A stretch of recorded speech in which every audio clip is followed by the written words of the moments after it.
Welcome again, good morning with सभी। मैं एक बार फिर खुशामदीद कहती हूँ। मेरे साथ है हकीम साजिद इस्लाम साहब। साजिद भाई, सारी बीमारियों को हमने आज जर्नली गुफ्तगू की और माशाल्लाह आपने हर बीमारी को डिस्कस किया। और अब कौन सी ऐसी मैं कहूँगी कि बीमारी के बारे में लोगों को अवेयरनेस नहीं है। अब मैं कहूँगी ज़रा ज़रा नॉर्मल जनरली बात करें, एसिडिटी बहुत होती है, खुराक का पलट के आना, तो रीज़न क्या है? क्योंकि पूरी बॉडी में एक ऐसा हमारा फिल्टर या एक मशीन लगी हुई है, वो है हमारा मैदा। अगर उसके अंदर कोई भी चीज़ जाएगी तो वो पूरे ऑर्गन में तो हर सूरत में जाती है। अब हमें अपने मैदे को फ्लेक्सिबल रखने के लिए क्या करना चाहिए? सभी एक तो मैदे के मतलब ज़्यादातर लोग मैंने देखा IBS इरिटेबल बाउल सिंड्रोम के अंदर, ठीक है, IBS का इलाज जो है वो मौजूद नहीं है। जैसे हर्बल के अंदर IBS का इलाज मौजूद होता है। आंतों की डिजीज़ होती है, इरिटेशन होती है आंतों की, ग्लूटेन एलर्जी के मरीज़ जिनको ग्लूटेन लेते हैं, अनाज लेते हैं, जैसे ही वो अनाज लेंगे उनके मैदे के अंदर दर्द शुरू हो जाएगा। ग्लूटेन एलर्जी का जो इलाज है सभी एलोपैथिक के अंदर इसका इलाज मौजूद नहीं है। एहतियातें होती हैं, बहुत सी मेडिसिन खा रहे होते हैं। और मैदे के अमराज के मुतालिक बड़ा अहम सवाल आपने किया है। इसके साथ साथ H पायलरी, तजाबियत बनना, एसिडिटी बनना, मैदे में ज़ख्म हो जाना, ये ऐसे लोग जिनकी जो खुराक की नाली, सभी बहुत से पेशेंट मेरे पास आते हैं, कैंसर हो जाता है, वापस हो रही होती है, अंदर जा नहीं रहता, वो तंग हो जाती है।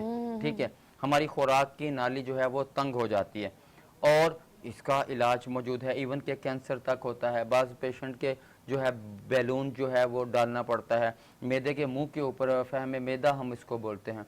मैदे के मुंह पे सोजिश हो जाती है। ऐसा लोग जिनको खाना खाने के कुछ बाद फौरी या खाली मैदे के ऊपर, जिसको हम फहम मैदा बोलते हैं, खाली मैदे में दर्द होना शुरू हो जाना, मैदे का प्रॉब्लम होता है, या फिर खाना खाने के कोई आधे घंटे के बाद दर्द होना, वो आंतों का प्रॉब्लम होता है। अच्छा, एक और चीज ऐड करें, इस मैदे के साथ साथ जुड़े हुए स्टूल पास करना, तो ये जो कॉन्स्टिपेशन ज्यादा होती है उससे भी कोई बड़ी बीमारी लग सकती है? सभी कोई भी हम इलाज कर रहे होते हैं, वो हम कब्ज जिसको हम बोलते हैं। देखिए, कब्ज की टाइप्स हैं। कुछ लोग ऐसे हैं जिनको कब्ज नहीं होती, गैस बन रही होती है। जी जी, ठीक है। कुछ लोग ऐसे होते हैं जिनको गैस और कब्ज दोनों ही बन रही होती हैं, और कुछ लोग ऐसे होते हैं कि जिनको पखाने में कभी जो है मोशन आ रहे होते हैं और कभी कब्ज हो जाती है। ठीक है। संग रहनी, बड़े वॉशरूम के साथ एक चिकनाहट टाइप का मवाद आ रहा होता है, या ब्लड भी आ जाता है, ब्लड आ रहा होता है, वो पाइल्स की किस्म होती है। जैसे हम इनका ताल्लुक भी समझो कि हमारे आंतों से जुड़ा हुआ है। अच्छा, कुछ लोग रिलैक्स नहीं होते, वॉशरूम से फ्री होते हैं, वो और परेशान, वो उनके बॉडी के अंदर से जो स्टूल है वो मुकम्मल तौर के ऊपर फ्री नहीं हो रहे। मैं ये कहूँगी मुख्तसर के इसका इलाज है आपके पास? प्रॉब्लम हो आंतों में, बलगमी हो या सफरावी हो, तीनों टाइप्स के अंदर इलाज मौजूद होता है, जिसमें बवासीर भी सभी आ जाती है। कब्ज रहने के बाद एसिडिटी आ जाती है, इसके अंदर आंतों का कमजोर होना हो जाता है। IBS के दौरान एंजाइटी में बंदा चला जाता है, माली खोलिया के अंदर चला जाता है। जिस तरह रहम से जुड़े हुए लोग हिस्टेरिया में चले जाते हैं, माली खोलिया में चले जाते हैं, एंजाइटी में चले जाते हैं। अपने आप को जैसे जो है समझ लें, अगर हम अपने मजहबी इतबार से बात करें, खुद को ऐसे समझने लगते हैं जैसे उन पे कोई साया है, जैसे उनके साथ कोई प्रॉब्लम्स है, कोई जादू का मसला है। हिस्टेरिया से जुड़े रहम के जो में इख्तिनान रहम बोलते हैं हम इसको। ठीक है। और रहम से जुड़े प्रॉब्लम हिस्टेरिया टाइप्स के इसी तरह ही मालूम होते हैं जैसे कोई रूहानी मसला हो। जब औरत के रहम के साथ बाऊ गोला बनता है, बाऊ गोला गैस बन के दिमाग में जाके टकराती है। अच्छा, ठीक है, तो फिर सभी वो कैफियत ऐसे ही होती है जैसे बंदे पे जिन्नात आ गए। ठीक है। देखिए, जहाँ तक रूहानियत का तल्लुक है, हम मुसलमान हैं, कुरान में अल्लाह पाक ने शिफा दी है और हम इससे हम बोलते हैं बिल्कुल ज़रूरत है। मेरे एक दोस्त हैं, वो भी हिकमत करते हैं, और वो बता रहे होते हैं कि जो गुस्ल का पानी होता है ना, हमारी बच्चियों को नज़र लग जाती है, माँ बाप अपने गुस्ल का पूरा पानी अपने बच्चों के ऊपर बहाएं, मुकम्मल पानी को एक ही जगह पे जमा कर लें, अपने बच्चों के ऊपर बहाएं। रूहानी मसला है, अल्लाह के नबी सल्लल्लाहु अलैहि वसल्लम से साबित है, गुस्ल के साथ नज़र बद की सूरत में साबित है। नज़र बद जो है वो इसके मुतालिक ऐसे छोटे छोटे काम हमें करने चाहिए। किसी महफिल से आए बच्चे को बीमार देखा, मुकम्मल वजू का पानी किया, किसी कपड़े में डाल के बच्चे के जिस्म पे लगा दिया, बट बच्चे को वजू के बाद छींटे मार दिए। हम अल्हम्दुलिल्लाह मुसलमान हैं, कुरान अल्लाह पाक ने शिफा के लिए उतारा है।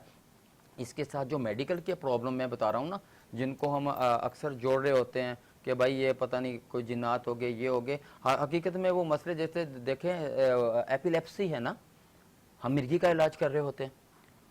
एपिलेप्सी के अंदर मालिक हो लिया, जुनून, पागलपन की एक कैफियत होती है। बाद लोग अपनों को मारने के लिए दौड़ रहे होते हैं। ऑर्डर और डिसऑर्डर के पेशेंट हम आते हैं हमारे पास, हम उनका इलाज कर रहे होते हैं। शेज़ोफीनिया के सभी पेशेंट आते हैं, बार बार बंदा हाथ ही धो रहा है, दरवाज़ा बंद कर रहा है, खोल रहा है, उसको तसल्ली नहीं हो पा रही है। शेज़ोफीनिया के इलाज मैदे से जुड़े हुए होते हैं, ज़्यादातर इरिटेबल बाउल सिंड्रोम से जुड़े हुए होते हैं।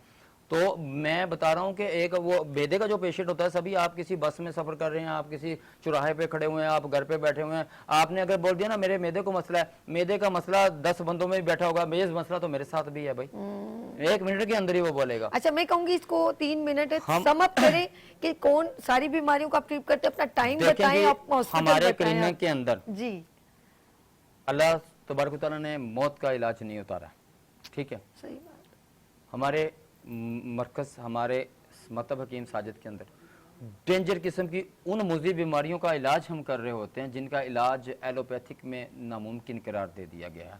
जहाँ पे ऑपरेट की बात की जाती है, वहाँ पे हम रिपेयर के ऑर्गन्स के रिपेयर की बात करते हैं। वहाँ पे हम सर्जरी के अलावा बोलते हैं बगैर सर्जरी के इलाज हर्बल की उन मेडिसिन के अंदर हमारे पास मौजूद है, जिनके अंदर हमने सर्च की है।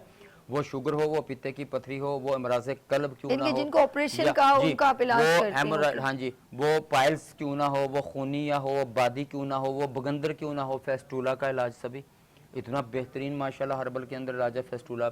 जहाँ पे लोग मैंने देखा कि एना फिशर के अंदर लोग हमारे पास आ रहे होते हैं, ऑपरेट किए हुए होते हैं, इसके बाद भी ओके नहीं होते, क्योंकि आपने मेन हर्बल का जो खुसूसी मैं आपको पॉइंट ऑफ व्यू से जिससे मैं बात कर रहा होता हूँ कि इसमें होता ये है कि आपको हम बीमारी के साथ साथ उसकी वजूहात का भी इलाज करेंगे। हम आप टाइम बताएं, अब अपने क्लिनिक हम क्लिनिक के ऊपर मेरा टाइम 2 बजे से लेके रात के 11 बजे तक होता है, और अभी गर्मी चल रही हो तो तकरीबन जो है यही थोड़ा ज़्यादा भी हम लेट बैठ जाते हैं।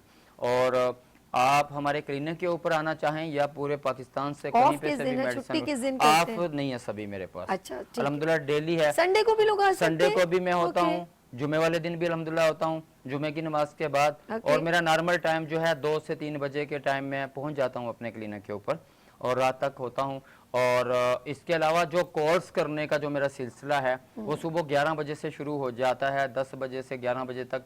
आप मेरे नंबर्स के ऊपर जब कॉल करेंगे आपको रिस्पांस मिलना शुरू हो जाएगा, बहुत शुक्रिया आपकी डिटेल जमा होनी शुरू हो जाएगी, आपकी हम मेडिसिन भेजेंगे, एड्रेस लेंगे, तशखीस फाइनल करेंगे, और बाकी जो है इंशाल्लाह मेरे साथ ये कंटिन्यू है। और आपने प्रोग्राम थर्सडे को भी देखना है और सैटरडे को भी देखना है, क्योंकि साजिद भाई जुमेरात को भी होंगे और हफ्ते को भी होंगे। Thank you so much Sajid भाई, अपना बहुत ख्याल रखिएगा। नाज़रीन, यहाँ लेंगे ब्रेक और मिलते हैं ब्रेक के बाद। देखते रहिए गुड मॉर्निंग विद सभी वीनस एंटरटेनमेंट के साथ।